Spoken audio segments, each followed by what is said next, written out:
We're back in the new year with Stephanie Dobson for another episode of Healthy Thriving Family After Divorce. Stephanie's familiar to most of our viewers, but just in case, and since it's a new year, I'm going to introduce you again, Stephanie. So you're a lawyer, mediator, and online educator at Henke Divorce Law and Mediation offices in Lloydminster and Edmonton. So happy New Year, Stephanie. Thank you for joining us. Yeah, happy New Year to you and all of our viewers. We are going to start the month talking about International Divorce Month. And I guess there's a reason that it happens in January. Yeah, it's a I'm sure, thing. right? Yeah, it is a thing. So let's chat a little bit about that. Yeah, January is dubbed International Divorce Month because it's a month where we see a sharp spike in families around the globe deciding to embark on the separation and divorce journey. You know, I have a real passion, as our viewers probably have guessed by now, for talking with families about how to be as informed as possible. So today I've created my top 3 tips for what our viewers can consider when they're considering separation or divorce. Okay, well, then let's go through those. So what is tip number 1, Stephanie? So tip number 1 is get as informed as you can prior to making your decision to separate. So, of course, sometimes people don't always have the choice of when that decision will be made. But if you can, the ball does start rolling quickly once that gets going. So. And you may not have as many opportunities to consider all of your options. So here's some ways that you might be able to get informed. First, I recommend that you start by learning how your family finances work.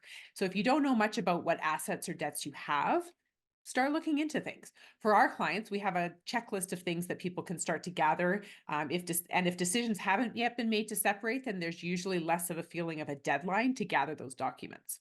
Second, you may want to look at online resources, which will help you to navigate the separation or divorce waters. You know, there's tons of online resources these days. So I'll just give our viewers a couple of examples. One option would be for parents to take what's called a Parenting After Separation course. That's an online course that's free, and it's mandatory for most parents who are separating or divorcing in Alberta or Saskatchewan. And in other provinces, there's the similar kind of courses.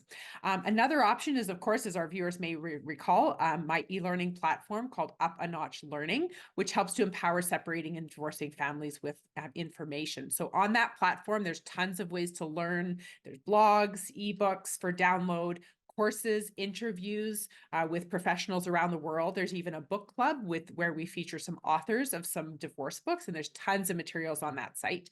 So check it out, upanotchlearning.com.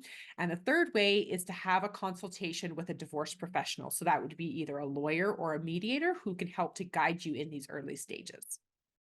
All right, and moving on to tip number 2, Stephanie, it's think short term first. So why is that? So, of course, when you're first separating, there's so many decisions to be made. So there's short-term decisions, there's long-term and more permanent decisions. And I recommend that there's sort of 2 topics that you focus on as much as possible at the very beginning. One is parenting and one is the finances. So on the parenting front, I recommend that parents first focus on ensuring that there's consistency, stability, and routine as much as possible. So usually these first discussion that involve talking with the kids about the separation, we want to try to come up with a parenting schedule that will have the kids feeling that sense of consistency, stability, and routine going into 2 homes. The second one is the finances. So that's another topic that needs to be dealt with on a short-term basis. So for example, monthly bills. Who's going to pay for what on the short term, at least until you start getting into some professionals and to getting some professional assistance with how that might work for your family going forward. All right, and the last tip for today, Stephanie, is basically telling people to take their time before they get into separation and divorce. I would think that this would be something that would be super important because once that decision is made, it's really tough to go back. Yeah, that's true. I call it the big D word. Once people start using that word, there's a lot of times where families will have, couples will have conflict. They may have conflict over time, but once that word divorce is used, sometimes it's really hard to go back and just and to take that back. So I recommend that you really think it through before making that decision. There's a couple of really good books that I want to recommend for people.